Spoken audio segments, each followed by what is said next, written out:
pinagagamit nila yung consignee nila for a royalty fee.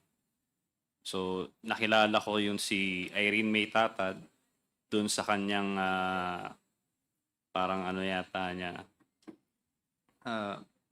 Kapatid ba niya? Hindi ko na maalala sa kamag-anak niya. Firstly, what does EMT stands for?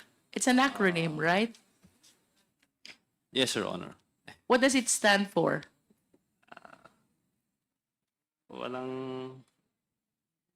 Hindi ko po alam eh. I found names here which appear to be consistent with these initials. If you will confirm, does it stand for Irene, TJ, and Mark?